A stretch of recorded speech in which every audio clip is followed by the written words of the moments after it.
me, Mr. DJ. Hey, check this out. We got a great show coming your way.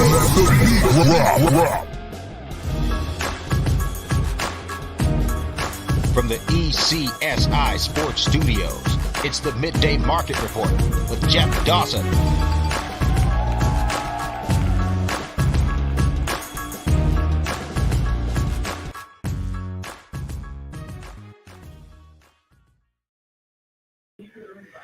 Good afternoon, sports fans from all around the globe. I am your host, Jeff Dawson, East Coast Sports Investors, and this is your Midday Market Report for Tuesday, March 28th, 2023. Great show this morning with good friend and colleague Andrew is in backstage right now. Julian Edlow from DraftKings, as we reminisce, talk some March Madness, talk some locals, Lamar Jackson to the Patriots and all that good stuff. And now at 3 o'clock, well, now 3:43, we get Andrew back from sunny FLA, back in his Tuesday, Thursday chair to talk some pucks. Nice big slate as we're winding down to the end of the regular season. And the President's Trophy has been awarded already. And you know what that means, folks. I didn't say that. So without further ado, let's bring him in, the one and only Mr. Andrew McInnis. Good afternoon, sir. Good afternoon. How are you? Doing well. Looking forward to the playoffs, honestly. I want to build that bankroll a little bit while I can, leading into the playoffs. But at this point, I'm kind of just excited for those matchups to be announced. I feel like I've been saying that for a few weeks, Jeff, but I really am excited to just kind of figure out which teams are going toe-to-toe, get my futures, my series locked in and things like that. But looking forward to kind of picking my spots here and there, building the bankroll. There's about 2.5 weeks, 3 weeks left in the season. And we'll try and, find those bet on spots and, home teams, road teams, home ice advantage. There's still some good angles to look at. Shout out to Connor. Good afternoon. Thank you for joining myself and Andrew. I agree. I've been finding reasons why the Bruins aren't going to win the East. I'm still going to stick and stay. I think the price is fair now. It's like that Avalanche number. Actually, it's still higher than the Avs were last year. The West, every time I want to put my thumb on someone, I'm like, I woke up this morning ready to ask you right now, is it time to grab Edmonton? I think if you're grabbing them today. You're grabbing them soon. I will say I got to pat myself on the back a little bit here. I talked about the LA Kings, 30-1. They're down in the 20, 21, 22 range. Even I missed the boat right away with that 30-1 price. And that was kind of the one I was talking about on shows. But as you know, the main one in the Western Conference I'm cheering on, the Dallas Stars. But the Edmonton Oilers, look, here's the thing. Everyone talks about their defense, talk about their goaltending a bit. But when it all comes down to it, Jeff, isn't it just all about getting the job done? You know what? When you see a win against the Anaheim Ducks or Arizona Coyotes, it might say 5-4 or 5-3 or 3-2, whatever it might be. But guess what? It also has next to it a W. And that's all that really matters. And I think that it's just like in March Madness. Nobody asks you if you hit free throws to advance. Nobody asks you, if your top scorer had a double-double or triple-double. Nobody cares. It's all about moving on. And I feel like that's kind of been the story right now with the Oilers. Is it McDavid's night? Is it Draisaitl's night? Does Nugent Hopkins score? Nobody cares at this point. It's just about them moving on. And I think Evander Kane being back healthy has really helped them. Nugent Hopkins, he's been in the league for double-digit years. He still looks like he's younger than me. I mean, they still have a team that I think is really built for the playoffs. Stuart Skinner's a good guy, and let's talk about it. Picking up Ekholm has been a huge acquisition for them. In the playoffs, we expect the first 1 to 3 generally wins. That's usually, the 3-2, 3-1 empty netter after a 2-1 battle. Then in comes the Edmonton Oilers, 7-6, 7-5. Only if they had defense, only if they had a goalie. If they had Grant Fuhr in net right now, they would be the Stanley Cup favorites, and there wouldn't even be a debate right now. Other than the Oilers, talk about the Avalanche, who were cooking with Crisco. We've been waiting for them to get back on all cylinders. They're there. LA Kings, Dallas Stars, the Vegas Knights. Can you give me today? We still have a couple weeks left, but assessing that, the wild, wild west, and I'm not even talking the NBA right now. I just feel like so many people, including myself, and you and I have talked about the Eastern Conference together, had kind of forgotten about the West, right? I said to people, it'd be so funny to see a Western Conference team win the Stanley Cup when all we've talked about is the East. But let's not forget, the East is going to be 6-7 game series every single time, aggressive, penalty filled, potentially some injuries. And I'm not saying the West won't be competitive, but a team from the West is going to make it to the Stanley Cup Finals. That's how the bracket is, you know. And like you said, looking at this schedule right now and looking at kind of what the odds are, I got to give you credit because you talked about the Minnesota Wild. You talked about them all year long, and they're a team that, you know, sharp goaltending, not just one guy but two guys. They go ahead and pick up some great guys at the deadline. If they stay healthy, they'll be good. But, you know, Winnipeg 55-1 to win the Stanley Cup at DraftKings. 55-1. Like, you look across the board at some of these teams. I mentioned that LA was 30-1 about a month ago. People said, no, they don't have what it takes. You want me to read out some of the scores that LA has had since that date? I mean, 7 goals, 8 goals, 6 goals. Some of these teams that don't have the big names, Jeff, I feel like people forget about. I really do. I mean, what happened when Kirill Kaprizov went down with an injury? I think the Wild went 3-1 the next 4 games, right? I was a part of the fun on Twitter. I said, oh, no, where's all their shooting going to go? Because he gets, like, you know, he's a good over guy for shots on goal props, right? But I just feel like these teams that don't have the superstars sometimes get forgotten about, you know? And over in the East, it's still really – I wanted to ask your opinion. I came in today, went ready to ask your opinion about the Lightning because we talked about them before. I keep on talking about them. But the question really is, how much for some of these teams does the regular season matter anymore? And I get it. Like, the Lightning have not looked very good recently, but you saw their game against the Bruins. I actually watched it on my plane ride home from Florida. Like, this is a team that is out there to be physical, to make sure that you always know you're playing the Lightning when they're playing you. You're going to crash the net.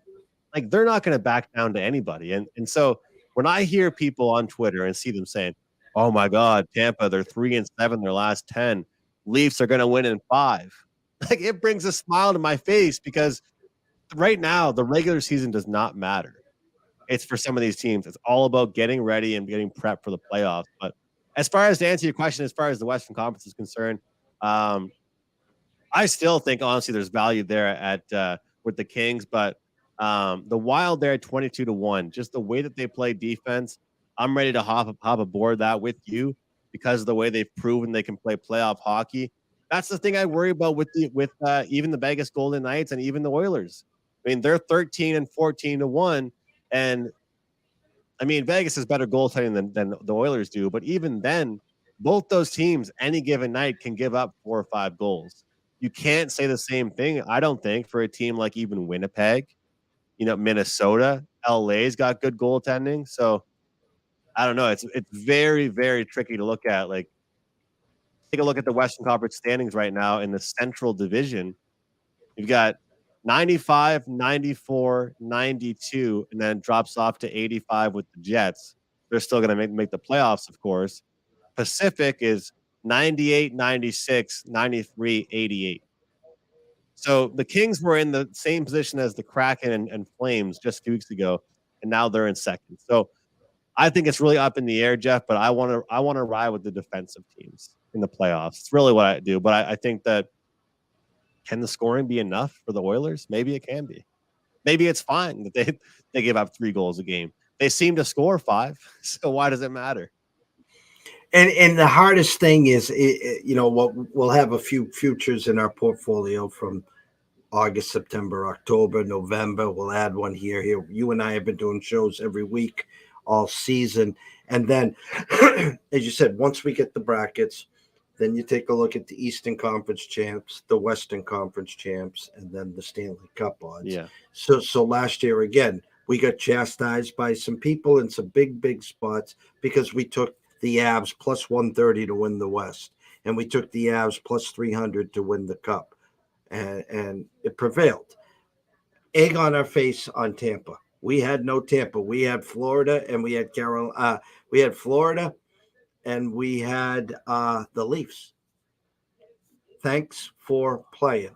And as the Lightning just kept going and going, I'm going to stay today, March 28th, 2023 at 3:52. If Tampa plays the Leafs. Now, last year, the Leafs opened up minus 130 against Tampa. And it basically went down to all the way to a pick. The whole world was on Tampa. They won in 7. Then they won the next series as well. I'm going to get egg on my face again. I think this is the year. If they play the Leafs finally win that. It's maybe a changing of the guard, and then we'll see what happened. The pressure of not winning a first-round series is off, and the Bruins can take their President's Cup, and I say the Leafs will be the most dangerous team moving forward if they can get by the first round. I'm curious what the odds will be. I am. Like, what are you thinking for that? Like 120 Leafs, 130? Okay, who's going to have the home ice? Well, based on how the Leafs are trending right now, or the Lightning are trending right now, it's gonna be the Leafs. I mean, okay. The I'll Leafs go right have back. 97 points, and the Lightning only have 90. Keep this in mind, Jeff. The Leafs have had a lead in the past 3 series they've been in the playoffs. Mm-hmm. So home ice hasn't really mattered as much to them. They've blown it no matter where they've been. They're going to go back to a minimum of last year's opening number of 130. Vegas will take all the Lightning money again and say, we're going to get you sooner or later. No pushing. Yeah. We'll open up another line. We're going to stand pat here with the Leafs. And they'll get all the Lightning money because everyone knows. And I think your buddy, I think it was you who said on the show, your buddy, Leafs, just make sure if your book offers it, the series is going 7 games. So we can mark that down. And usually the Leafs lose in 7. We know that. So, I think that'll be a big time under series. I will give credit to the Maple Leafs. They've gotten better defensively. I'm not saying I buy into their goaltending, but it's got experience. Samsonov or Matt Murray. I think that we have seen the forwards be more responsible. I always have my fun with the Leafs, Jeff, but we'll talk about it, of course, moving forward in the next couple of weeks. But I feel like we could see a low-scoring series there. I'm going to be betting a lot of totals in the playoffs, props during the games, and then as far as the whole series picture, just my series wagers, right? Or if I decide not to bet a series and the team I like goes down 1 and I get better price, I'll jump in after game 1 or things like that, right? And I feel like people always forget you can do that. You don't have to just get in, before it starts. And you know me better than anyone else. We were on, and the other line that stunk to high heaven was Carolina was minus 20. Bruins were plus 100. And we had the Bruins, and we were down 2-0. I was fortunate enough to be able to take the Bruins in game 3 and 4 in the Garden, let game 5 play out, which they lost, came back with the Bruins in game 6. So now we made up 3 units on the Bruins winning games 3, 4, and 6 in Boston, so we could let it ride in game 7. And of course, it was 2-0. They were never once, by the way, leading at any point in any game in Carolina in that series. That's the thing I've been trying to explain to people on Twitter about how, because of course there's the whole debate about how the new playoff format is and how annoying it is. But I will say these divisional matchups, and one thing Gary Bettman talked about, the commissioner for the league, was that he wants to make more divisional matchups happen in the months of March and April, because he doesn't want, the Maple Leafs playing the Sharks, on April 5th, when that game could mean nothing. He wants divisional stuff happening where if I beat you, then this team might not be able to do this, and that team might not be able to do that. Last night was a good example in the Atlantic Division. You had the Leafs playing. You had the Senators and the Panthers, two teams going for playoff spots. The Montreal Canadiens and the Sabres. Sabres got 1 point. They needed 2 points to keep their hopes alive.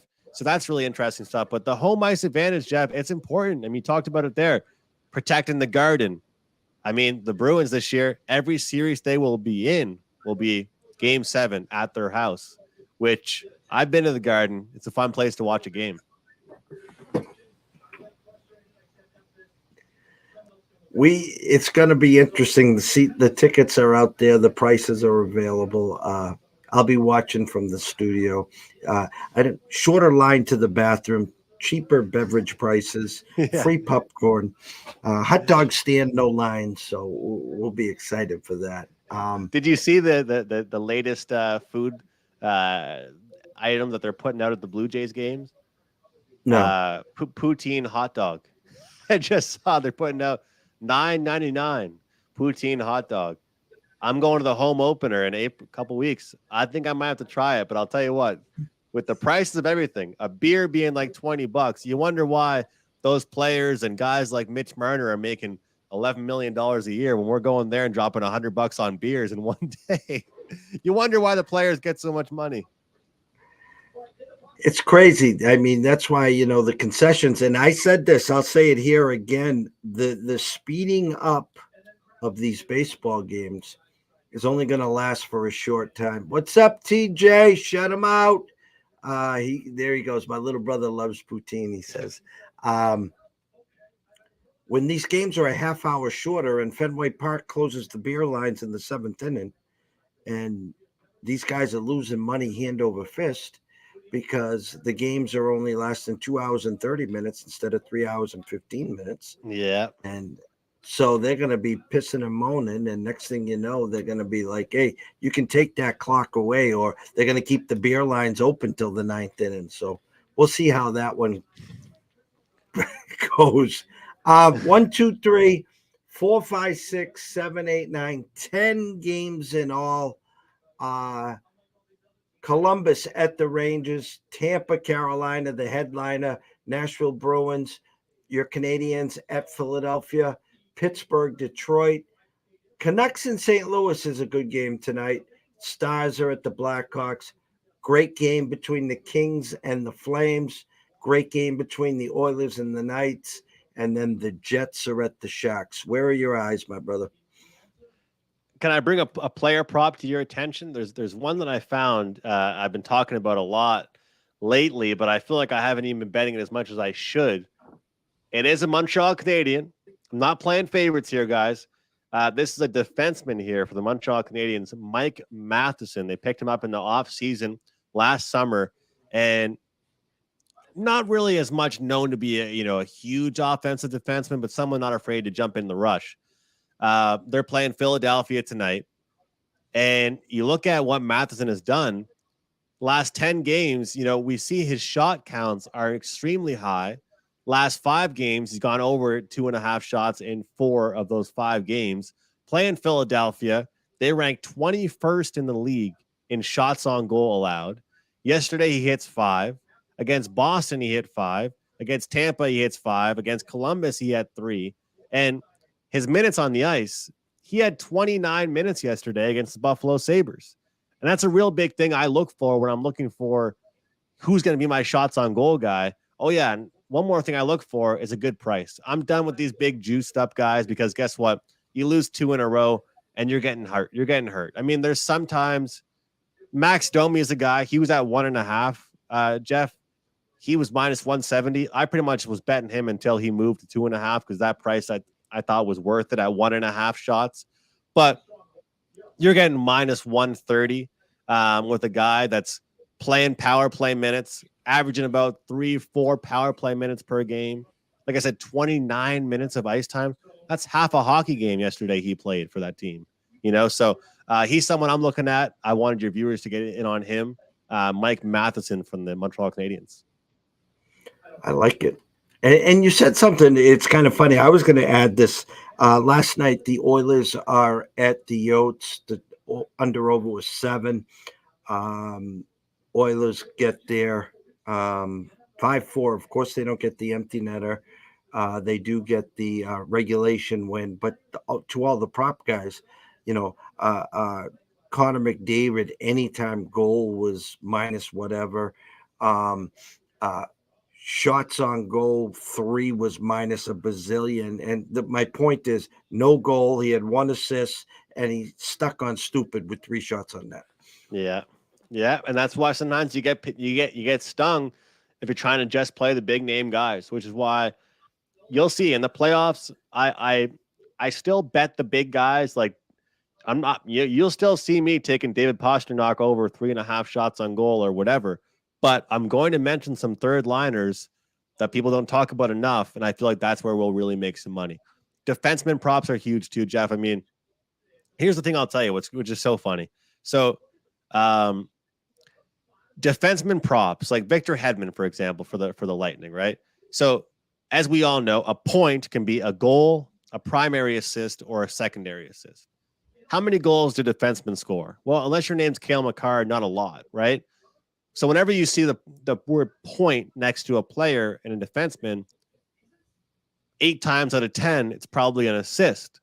Mm-hmm. So if you see a guy at minus 160 to get a point, you can get that to minus 110 for him to get an assist or plus money even, which is crazy because I pretty much wasn't thinking he's going to score a goal anyway. I'm thinking he was going to get an assist, right? So it's interesting because some people are calling me, getting a little bit too cute with looking at the assist props, but I'm saying I want to protect my bankroll. I'd rather lose the 120 than lose the 170 on this guy to get a point when chances are that point he was going to get wasn't going to be a goal anyway. So I think it's really important to look at that stuff. And I'll tell you, a new market that I've been diving in for the prop market, and I'll use this in the playoffs too, goalie saves. It's, believe it or not, it's similar to like in a team total for a team, but you don't actually have to wonder if they're going to convert on those chances. You're pretty much expecting, instead of me taking a bunch of shots on goal guys for one team, I'm going to take the opposition's goalie to just make a lot of saves, right? Like Anaheim Ducks, one of the worst teams in the whole league as far as shots allowed on goal. But guess who has lots of saves this year? John Gibson. He gives up lots of goals. Don't get me wrong. He's having a bad year. But he also goes over 32.5 saves, a lot more than he doesn't. And that way you don't have to work. Well, yeah, but McDavid ended up on 3. Well, Hyman had 2 shots. I needed him to get 3. Well, if Gibson has 40 saves, but all those guys only have 3 shots, then you're not really getting help. So just some stuff I'm looking at. But I really do like those. And I feel like that's one that you could get into, actually, Jeff. I feel like you'd like that one, the save prop. Well, I'm trying to broaden the horizon as we speak because I know this. I'm the same as you come NHL playoffs. We'll have our futures. We'll be having some series plays. We'll wait till the first 2 games are up and see if we can dive in or we can double down or we can hedge out. But as you know, we've been pretty successful on those team totals. And yeah. I'd say about 85 to 90% are all on the overs. Well, you're not going to – and NHL's getting a little cute and coy. We've been fortunate. We're 3-0 on teams needing to get to 5, not 4, because it's usually over 3.5. Over 4.5s now. They got to get to 5, almost a touchdown. So in the playoffs, again, it's a race to 3. Those under-overs are 5.5, heavily juiced under. You'll see some 5s. So what are they going to give you? Team totals 2.5? No, they're going to be 3.5s. And so not a lot of teams other than like in Edmonton, or you'll have a few of those more out west, but to get to 4 or 5, but not back east. Do you think when you're fading teams in the playoffs and going against them that you'll almost prefer to take their team total under 2.5 versus the money line on the favorite? I will, as long as the juice isn't a killer. Like the Bruins, for instance, you're not going to be able to. The first series, what are they going to be, minus 300? I mean, what have they lost? You got to beat this team 4 times, and they're going to have home ice. I mean, the number's going to be stupid. And so when anyone comes in there, like tonight, for instance, Nashville's coming in. Their team totals 2.5 juice under minus 160. So I mean, how many times did the Bruins win? 3-2, 4-2, 3-1. So do I think Nashville scores 3 tonight? You and I talk behind stage. So. Yeah, they might, but do we want to bet against the Bruins? That's really the problem. Is like, if it's any other team they're playing tonight in the same situation, I'm taking them. But I told you before, backstage, I'm disappointed in myself for not betting on them enough. I don't want to look for reasons to bet against them. Yeah, they're just a wagon. But there is a couple team totals tonight. I'll ask you the question. I think the Rangers can get to 5 tonight, and you can get around plus 125. They're at 4.5 juiced under at 145 there. I think they can get to 5 against Columbus. I'm not tip my hand. I haven't looked at the number. I think Rangers first period probably minus the hook is a good play as well. I like that one. That one stuck out to me right away as a good one in the first period. I was thinking Vegas first period as well as a good first period play. Instead of taking the full game, just taking them to win the first period over an Oilers team that they're playing a 3-4 situation. They've had a busy schedule, but they've been playing a lot of easy teams. And they've been struggling against those easy teams. They're not blowing anybody out. So I feel like Vegas, forget about the full game. Let's take Vegas in the first period. And I don't mind that Rangers first period play too. I like it. I think the interesting game, Vancouver and St. Louis, they're both 3.5 juice under 135. I think both teams probably can get to 4. A slight lean to Vancouver there.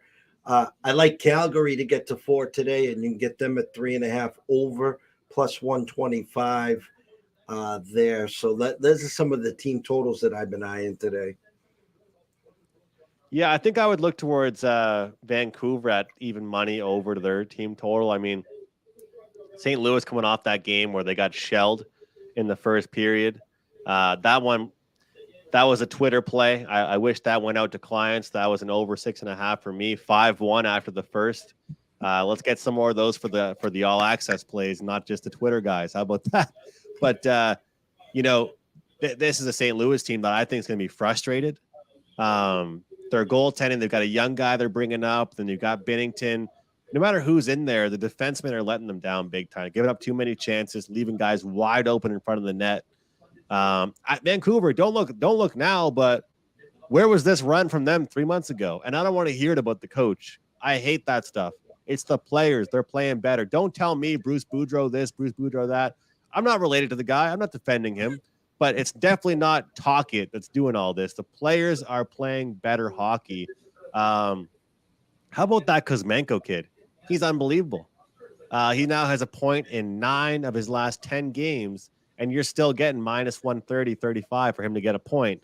That's one to keep your eye on. But I think even money at over 3.5 goals there at plus 100 is a really good price there for the Canucks. Tonight, no team total on this one, but I like the over Flames and Kings. Really looking at that game, I mean, remember when the Flames were supposed to be a good defensive team when it was first to win 3 in all of their games? Because I remember those days, but those days are gone. I mean, they're putting up 5, 6, 7 on certain teams, and teams are putting up 7, 6, 5 on them, just like LA did in their last meeting. I think they put up 7 goals on them or 8 goals. So I don't think the Flames can play defensive style, shutdown hockey. If they're going to beat somebody, they're going to put up 4 or 5 goals themselves. I think that one goes over. It was at 6.5 for a snap of a finger, went down to 6. And I'm going to go against the line movement there and look over 6 here at a great number. So I like that one quite a bit. There was one more on the board that I liked that I wanted to talk about. It was lightning and hurricanes. So there were 3 first period plays I liked today, Jeff. It was Vegas first period, Tampa Bay first period, and Rangers minus the hook in the first period. I'm not sure if Tampa will win that game against Carolina, but I think we're going to get a great effort out of them. Money line first period, Tampa Bay tonight. What do you think in Carolina? Carolina lose 2 in a row at home now. Yeah, They lost to the Bruins on Sunday. I know. That's why I'm going first period. I'm not messing with the full game. Before we wrap this thing up, there it is. TJ, someone say Hurricanes. Mr. Hewlin, God bless you and Rebecca. I got your text late yesterday. Apologies. I sent you the heart emojis. You could do your brother back east a little favor. I don't know if you've been watching, but a team called UConn beat an SEC team called Arkansas by 25. And then we beat this team called Gonzaga by 30-something. We're in the Final Four. And I know you're in Albuquerque, but if you want to meet in Houston and go to the Final Four with me, I'm just kidding. But give your brother here a little, UConn love, please, So I'm just rubbing it in. Love you guys. So what a game that was, though. Yeah, I wanted to go quick, a little March Madness. How's your brackets? How was your weekend? You were live at a game. And what a display the Huskies put on. Holy shit. Okay, I'm done with the Huskies. It was crazy. It was unbelievable. But you know what? That sometimes I'm not trying to discredit them at any time, but sometimes when you're a team that comes off a bucket like what Gonzaga was coming off of, not every game can be magical like that, and you can't win every game with a game-winning shot. And if Timmy has an off first half, then a lot of things have to go right. UConn, you know them a million times better than me, Jeff, but I'll tell you, they're a bunch of grown men out there. They play real basketball. They're unselfish. They move the ball around. They've got good guards, but they dominate you in the paint. I'm upset because my last future, I didn't get in with you on UConn. My last one was Texas, and I couldn't believe what Texas did to me, man. I couldn't believe it. And I'm watching the game with my girlfriend's family, and they know what kind of work I'm in, but they probably don't know that I had a pretty good piece of the pie to win if Texas went all the way, and there was some hedging opportunities. So they're looking at me, and I'm just like, I can't believe that. Like, I stopped watching. I was socializing with the family. They're up like 13 points. I could not believe that one. But there's a reason why they call it madness. I look forward to it every year, and I'll tell you what, the ratings next year will probably be even higher than ever because of what we saw this year. I don't know what to say other than I think San Diego State is going to be my first bet that I make. I'm in the belief that FAU's dream is done and SDSU gets it done. I love the way they play. I love their coaching. They can get you on the fast break. They can get you on the half court sets. I'm buying into SDSU. TJ, the U, he's like, he never doubted the U down 13 with 10 to go. He's talking about grown men and laughing. Look what San Diego State did. I loved them all year. I thought they were disrespected. No one watches them. They're like number 1 in the country against the 3. They're like number 2 or number 3 against the 2. In a weekend, they shut down Alabama. And they keep Creighton, first one to 60 wins. I mean, so this one against FAU, it's going to be a battle of wills again. It's going to be who dictates the pace. This FAU team kind of knew when K-State only opened up -1, 1.5, that FAU was the right side. Again, it came right down to the wire there. It was a 1.5, 2. I think that's going to be a hell of a game. And listen, UConn 5.5, 5, whatever it is. I know a lot of people are just taking the -120 or 125 to win the whole thing. Especially the winner of that right side will be pretty good favorites against a San Diego State or an FAU. And the public has been jaded again because Action Network and everyone else putting out, if you bet UConn, San Diego State, FAU, and Miami all to go to just the Final Four for $100, you would have won $4.8 million or something stupid like that. So everyone's going to be running to the window, putting all their favorite teams to the Final Four and just wasting all this money because there's not one person in the universe that had those 4 teams with $100 bet going to the Final Four. They love painting that picture, don't they? They love painting that picture. If you did this, yeah, exactly. Yeah. I've had the scroller going the whole time, Andrew. Everyone knows they can find you at McInnis Picks. They can find you at Wager Talk at Mayflower Sports. If they go over to YouTube, they can subscribe. It's free there. Tell them what you got at Wager Talk. Tell them what you got. MLB starting up. Don't know if there's a UFC this week. I mean, you guys, you got more plays than I don't know what. More sports, and you do it all, and you do it well. So inform everyone, please. We've got a week off this weekend with the UFC, but I've got picks going up a lot earlier this week. Jeff, more will be discussed. I'll keep you updated about that on Thursday when we talk again. NHL, I've got a big bet going tonight in the later on in the evening. I like this slate quite a bit, though. Player props, I'll be returning with a few different player props for tonight. It's a real great slate for it. And we have a special going right now. I host my daily show, Puck Time with Carmine. We have our playoff BOGO special. So you buy my package, you get his as well. It's together. And we're throwing in the rest of the regular season for free. So it's about 2.5, 3 weeks. The sooner you buy it, the more plays you get, trying to build those bankrolls ahead of playoff time. So it's one package. You get all of our plays combined, me and him together. And I can't guarantee you we'll always be on the right side or the same side, but most of the time I think we're on the same page. So if you're looking to get not just one, but 2 guys, you can grab that at Wager Talk. And of course, congrats to you, Jeff, on your great run. Keep on killing it. I appreciate you sending me along those plays and look forward to the playoffs, man. And we're back. So everyone watching today, Thursday at 3:00, myself and Andrew will be back. If there's a scheduling conflict with either one of us, we'll have it up on the timeline. Other than that, 5:00, myself and Riley for the closing bell. And then at 7:00, Scott E. Webb will be back for some MLB talk. So again, can't thank you enough, Andrew. Everyone go follow him at McInnis Picks or follow me at EC Sports Invest. Always stay in your lanes, have some fun, sprinkle a little something on the dogs, little pizza and beer money, as we like to say, and have some fun. Stay in your lanes. Always, always, always wager responsibly. Thank you to Connor. Thank you to TJ. Thank you to Billy. Great to see you. Give Rebecca a hug for us, and we will see you guys soon.